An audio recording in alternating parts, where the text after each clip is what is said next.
Welcome back to the latest edition of the Inside Line Podcast by the Indianapolis Star. Alex Palou, record-winning margin on the streets of St. Pete, a little more than 12 seconds. I'm Aaron Ferguson, assistant sports editor. That is Zion Brown, our boots on the ground in St. Pete, our eyes and ears. I tried to make that 12 seconds in honor of how much Palou won by. But what was your biggest takeaway from the weekend? I mean, you said it, just the record win from Alex Palou, winning by almost 12 and a half seconds, which was a record out of 23 races now that have happened in St. Pete. And there are so many questions about, could he repeat what he did last year, right? 8 wins and 17 races last year. Still, obviously, 17 races left this year, so we don't really know exactly the scope of what he'll do, but it does not look like he has lost anything from what he and that 10 car did in 2025. It was just miraculous to see, once he was able to get in that front row, past Scott McLaughlin, past Marcus Ericsson, who started in the front row of that race. Once he was able to get past them, it was no contest. Yeah, and that's kind of what we saw a lot last year. I do think, it's funny, I was talking to someone earlier and who's kind of new to IndyCar, and they were saying the broadcast at one point was like, oh, Palou's ahead by 8 seconds, the race is over. And, the person was just stunned because they're like, wait, what do you mean? There's still, half a race left. But I got to give credit to Fox for this. There was one shot during the race, and I forget which turns it was. I forget which turns that Alex and the field were coming out of, but there was 2 quick turns, and the camera kind of just shot down an angle so you could see, and Palou went by, and I was like, well, this is weird. Why aren't they going to a different cut? And then I think it was the rest of the pack came, and it was about 8 or 9 seconds later, the rest of the pack came through, and I was like, whoa, that was actually brilliant camera work and production work by the TV crew, just because of you don't really understand how long 8 or 9 seconds is in an IndyCar race, and I thought they presented that perfectly. No, you're right. And at one point, the lead was 14 seconds right before Palou did his final pit. And it was just my goodness, this is a race for second. Truly, it was. After about lap 30 of 100, it was a race for second. Because, like you said, he opened up that gap. And, yeah, I remember seeing that same shot you talked about, just sitting in the media center and being like, wow, it's not even close right now, right? And so it became that race for second. Kyle Kirkwood really tried to lay it on, and his car ran out of steam there into the last, 4 or 5 laps, and so he ended in 4th. And then we saw Scott McLaughlin and Christian Lundgaard able to pass Kirkwood for those 2nd and 3rd spots on the podium. But it was really all Palou, just the whole race. Once he was able to get out in front, it was just about not crashing, right, which is what we saw so often last year as well. And, he kept control, and he got to the finish line. Yeah, and it's your first IndyCar race weekend, which we talked about this earlier, but probably more newsy than most weekends are. Certainly more newsy than the paddock hopes most weekends are. But one of the big things that came out Friday morning was the settlement between McLaren and Palou and Chip Ganassi, and you talked shortly after about that with Chip and Alex. Just what was kind of your takeaway, and what was some of the reaction to the settlement? Yeah, you talked about it, just the busyness of the weekend and the news side of the weekend. I'm going, it's like the USF Student Center. I had to pick up my credential, and as I'm the 3rd or 4th person in line to pick up my credential, I just scroll Twitter, and I see Alex Palou's tweet with his statement about the settlement. I'm like, oh my goodness, I gotta get this credential, then go write about it. And so that was an event, but yeah, it's a settlement, so the $12 million lawsuit, obviously, he's not going to pay that out. It'll be whatever less than that. We didn't get a number from it. I don't know if we ever will, but we'll see with that. But I think it was good for both sides to settle. And, if you read the statement that Palou made, I think it's clear that part, that him acknowledging his faults and kind of apologizing for everything was probably a part of the settlement, as as a part of this settlement, you have to publicly apologize to McLaren Racing and to Zach Brown, which he did. But, the vibes from the presser with Ganassi and Alex Palou were that he was just glad to have it over with. Ganassi didn't say too much about it, right? He kind of was, closed-lipped about it when he got asked a question or two about it. But Palou just was ready to get it over with, as he said he was during Content Days a few weeks ago. And when he said that back at the end of January, he said at the time, I can't say everything right now. And so I think the everything, or the most we'll get, is what we got on Friday morning. But it is over. It's behind him, and obviously he's not affecting him, maybe affecting him positively now, even more so than last year, that he knows that it's fully over, and that's not something that is in his brain whatsoever during this season. I think I know when we taped before the season, I threw a curveball at you that wasn't on the rundown, and I think now's the perfect time for that. But really, before we get back to like the rest of the on-track stuff and upcoming to Phoenix, I'm really just curious, like, what was your first weekend like? Like, you met a lot of people, you talked to a lot of people you've already met, obviously, but like, it was just so fast-paced, and I know Nat and I were in the chat throwing a lot at you, and just really wanting you to have like a successful first weekend and feel like you were supported. But yeah, I mean, you got to go to St. Petersburg. You were hyping up how warm it was going to be before you went because it was cold and snowy here. But yeah, I mean, one race weekend in the books. What was kind of like your thought process going into it, and did it meet your expectations or surpass them? Or yeah. It was a good first race weekend for me. You mentioned just location, like just being at that race, on the water and just the location of the race downtown St. Petersburg. Very nice to be at, and just to witness all the fanfare there, right?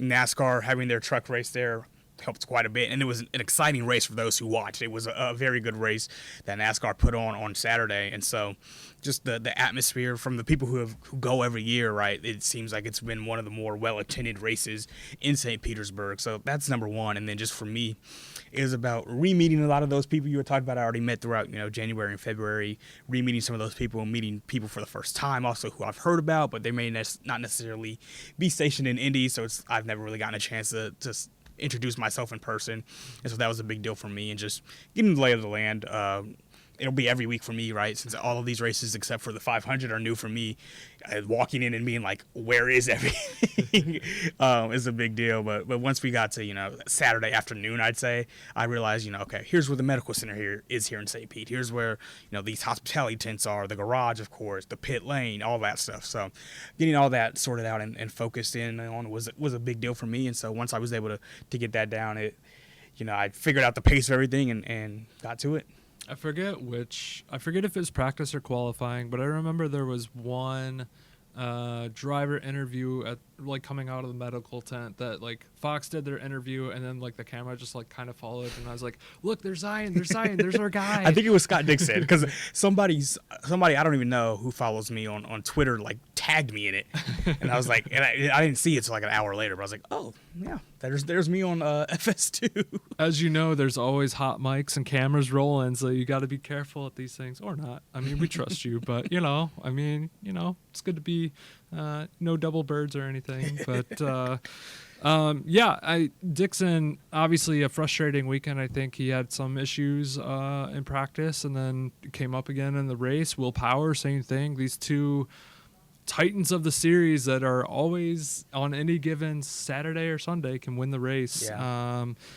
Things did not go the way they wanted, especially Will starting with a new team and having to go to a whole different technical setup that he seemingly was never comfortable with, even though he said he was. But I mean, it's hard when you have to rely on your teammates' data and go out there and qualify, and then you're going out there in a race and you don't know what the tire situation is going to be with some of the rule changes. Just what was kind of your thought both early in the weekend and then on race day, just with how things went for those two? Yeah, I'll start with Will Power. We saw him basically hit the same wall. I think it was out of turn 10, I want to say, on Friday and Sunday, hitting the same wall, and it basically ended his race Sunday. He did, get back out there for points purposes, but he was, I think, nearly 30 laps behind by the time the thing finished. So not what he wanted, certainly, for that first weekend with Andretti Global. And so for him, like you said, figuring out those technical things going into these next couple of races will be a huge deal, and just figuring out that car and everything with that. And then Scott Dixon, really surprised to see just the way every single day there was some sort of issue with his car. And like we talked about, had to go into the medical center on Friday. We talked to him after that, had some issues Saturday, then had the right rear pop off a pit issue during the race on Sunday, and was not able to return to the race after his suspension had gotten damaged there. So it's a whole boatload of issues for both of those veterans, guys who we obviously expect to be top 10, if not on the podium, for a lot of these races. And so it was just kind of, I don't know if concerning is the right word, but just hey, what's going on here with these two guys specifically, because we know what they're capable of when the car's right and when they're focused in. Yeah, and I think it was a fascinating point by the broadcast that Will going back out there was just as much about trying to find comfort in the car than anything else, because he really did not have a lot of time on track, both with practice and qualifying. But yeah, he really didn't have a whole lot of time on track, and he's still learning a new team and new setup and everything. And and Dixon, like, you don't see those mistakes very often from his pit crew, especially you heard it early in the race how early he pitted. I think it was lap 2. He pitted right at the caution, and Scott Dixon's just like the ultimate strategy guy. He just like does these crazy, at least they're crazy to me, but like these crazy, bizarre strategies, and clearly to the broadcast because they always bring it up, and he finds his way in contention. And to see that, I think, was disappointing, especially for him and his team. But when you have that that alternate strategy, I remember back to Mid-Ohio last year when it was him and Palou fighting for it at the end. It's just, I don't know, just to me it creates another entertainment element where it's like, okay, what's he gonna do? How is he gonna find his way back in this? And that's kind of being a savvy veteran. I want to go to the rookies. I think I'll start with Dennis Hauger because he started the weekend with just just a shocking pace in qualifying, and you got to talk to them a little bit and kind of see, and Roman Grosjean too with Coyne, like just Coyne's incredible Saturday and really weekend, I think impressed a lot of people.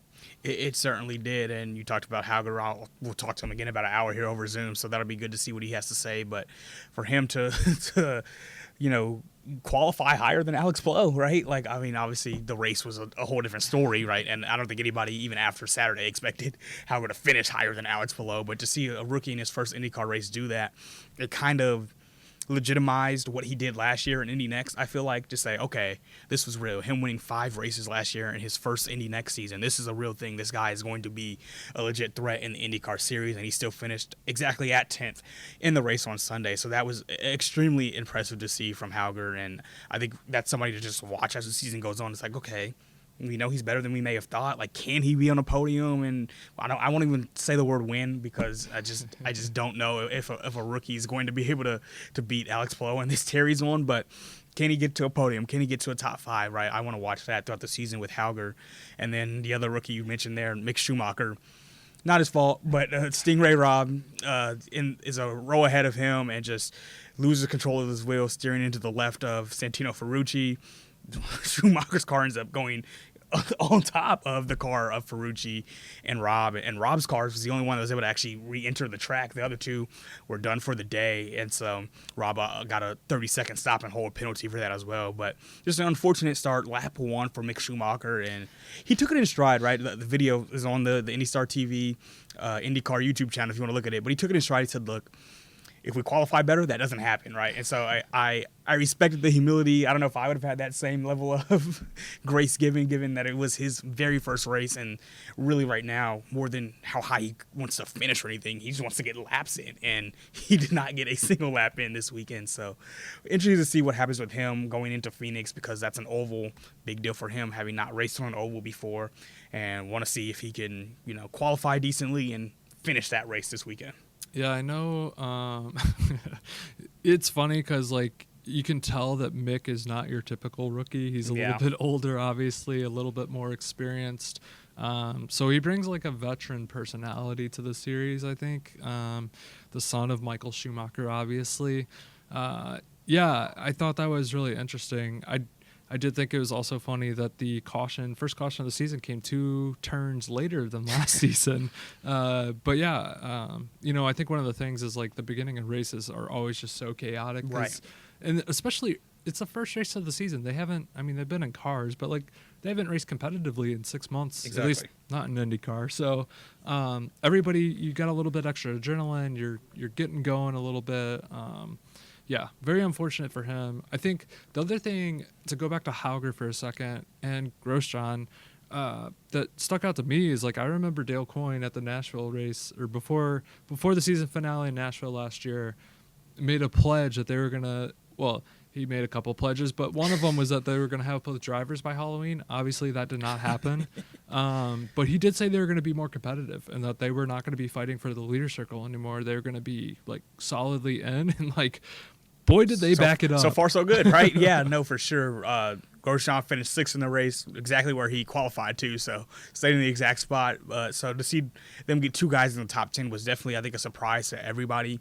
And now it's just the question of can they keep it going, right? On Hauger last year did struggle in the Indy Next Oval races, so once again, this race this week will be very interesting to see if he, can maybe do better than he did last year in the Indy Next series. But very impressive showing by those 2 Dale Coyne cars. Yeah, and Phoenix is like, man, this start of the season is bang, bang, bang, just like that. I mean, they're going to race Saturday. You're flying out. This is Tuesday. You're going to fly out here in a couple days. Yes. And hopefully you've had time to get some laundry done since arriving yesterday. That's after I leave here. So, it's quick for all of us, not just the teams who have to, see what their data is like and get ready for an oval. But what are you looking forward to most, I guess, I guess what's kind of just your thoughts on Phoenix as we turn the page? I mean, it's 20 of the 25 drivers' first time racing here, right? We have got the list right here. It's Scott Dixon, Will Power, Joseph Newgarden, Graham Rahal, and Alex Rossi are the only 5 who have been here before. Newgarden and Dixon have won it. I think Dixon in 16, Newgarden in 18 the last time they was there, but it's been 8 years. And so they got a test in a couple weeks ago, but that's still not a race, as you mentioned. Like, similar thing you mentioned talking about the lap one on Sunday. Like, okay, you can do your test, you can do your practice. It's not a race. So when we get there on Saturday, it'll be an actual race, and just seeing how these guys adjust to this race on the oval. I am curious specifically with Joseph Newgarden, somebody who we know has been fantastic over the years on ovals, just if he can really have a push to win this race because he's won it before, because Alex Palou has not driven here before, has not raced here before, I guess I should say. Can it be a race that, okay, Newgarden, Power, Dixon, those kind of guys are near the top of? Or if it's not one of those 3 who's raced there before, one of those 5 who's been there before, can it just be somebody else besides Palou who has not raced there before, just because Palou doesn't have that on them, So I'm really curious to see how it works and how everything goes here in Phoenix. The weather is going to be interesting because it'll be, I believe, 80 degrees, maybe even close to mid-80s for the race on Saturday, which is a lot different. It was a little bit colder, about 20, 30 degrees colder when they tested there a couple of weeks ago. So already a big difference in weather in Phoenix from just a few weeks ago. And so that'll affect things as well on the track. Yeah, I think track temperature, that was something I learned last year, was how different or how big of a difference track temperature is. And you heard it a little bit this weekend, especially in qualifying on Saturday at St. Pete, where they're like, there's shadows, so now different parts of the track are going to be, a little bit different temperature, and how do drivers account for that? And I don't think it was so much an issue Saturday, but when you look back to the 500 in 2025, just this last one that we had, that was a big reason for a lot of the crashes that we had so early on, or there were several pit lane issues just from colder track temperatures, cloud cover. But yeah, I think a warmer track definitely brings more ideal racing circumstances for the drivers. So I think that's going to be interesting. So too is Newgarden. Like you heard on the broadcast, well, at least I heard on the broadcast that, they were even speculating, like, is this like, what does Newgarden have to do this year to like keep going with Penske? And it's a contract year, yeah. Yeah, I mean, it's just like, it's crazy that it's race one. We've just had 6 months off, and we're already talking about silly season stuff. And to his credit, he had a solid race. He got up to 7th, I believe. So, like, after qualifying down at 23rd, so to his credit, he had a solid race. But his Friday and Saturday were not good whatsoever. Yeah, and I think, I mean, I don't know. It's just crazy that a new season's here. Really was kind of like my biggest takeaway from that is like, man, a new season's here and we're already talking about next season to a degree. But that was also like a big storyline with Will Power and Penske last year. And as we know, Penske did not have a good year. I know Scott McLaughlin has talked a lot about how they need to come back stronger and how they feel like they're in a great position. And he certainly proved it at St. Pete. Yeah. Now it's just a matter of, okay, what does this look like going forward? How does David Malukas fill into his role? I think he had a pretty good weekend at times that showed that he's more than capable in the 12. Yeah. No, Malukas is a solid driver, right? Just how high that ceiling is, I think right now is the question with him now that he is in one of these Team Penske cars. But like you said, he had a up and down weekend, but there were some positives to take away from him. And then McLaughlin, I mean, gave up that pole position, but still strong race, finishing in second, able to pass Kirkwood at the end, like I talked about. And then the storyline with him is that now Tim Cindric now being his strategist after being rehired after being fired as Joseph's strategist last year. It's like looking at Scott McLaughlin. It's like, can he be a guy that really gets back and gets a top 3 finish this year and really shows himself as the strongest Team Penske driver this year? But it was a good start for him for sure. Are you ready to make a prediction, or do you want to see cars on track first? Because I'm not ready. I would like to see cars on track first, but if you are going to make me make a prediction, I will. Yeah, sure, why not? I mean, it's not set in stone. You can always change it when our preview comes out on Saturday. All right. That is a great point, right? I will go with, this is a Tuesday prediction, not a Friday one. I will go with Pato O'Ward. Finished 5th in this last race. Once again, somebody who at times has had his success on ovals, not always, but at times. And I just think that this new track will be something he'll be able to figure out, and I'll pick him. But I would not be surprised to see one of those guys we've seen already race here win this one. I think it's interesting that you brought Pato up because he's someone we haven't really talked about much. It was a quiet, not even in a bad way. It was a quiet weekend for him. Right. But it wasn't a bad weekend. Yeah, I mean, I think the interesting thing is he has been looking for a breakthrough year for like a while, and obviously Alex Palou is just like trendsetter doesn't even do it justice. He's Right. just so dominant in the series right now. But it's like Pato, like he's right there. Like he's always right there. It's just a matter of like, can they find? I was gonna say extra seconds, but after the first race, you need a little bit more than that. But like, we didn't really get it to set preseason like predictions or anything. But like, one of the things I was thinking about was like, if Pato finishes second in the series, is that like Almost like first. not even that, but like, is that okay? Like, is that good enough? Like, is that comfortable enough for him, or for McLaren, or for whoever? I guess why would it not be? Assuming I'm under these guidelines, I'm assuming you're saying Palou would finish first. Yeah, I mean, So then what's the I guess what's the shame in being second? Like the shame is shared between Pato and 23 other drivers. Yeah, If he exactly. finishes second, I don't think it's a singular, man, Pato can't get over the Palou hump, because no one can, right? Will Power's the last one that has been able to do it, and now we're talking about that. That was 4 years ago now. yeah. I'm gonna go and say, I don't even remember who was good on ovals last year, which is awful. But I'm gonna go and say, wait, who'd you say? I said Pato. All right, I'm saying Newgarden. Screw it. I think that's a fair prediction. He I won would the not be last oval. surprised. Yeah, I mean, I would not be surprised at all. I think, another week under his belt, he'll be all right. Why not? I like it. Anything else you got? No, not from me, man. I'm excited to get out there. Warm weather again. Warm weather. Just break it. Might be too warm. I've never been to the Phoenix area or like the Nevada, so I don't know what that.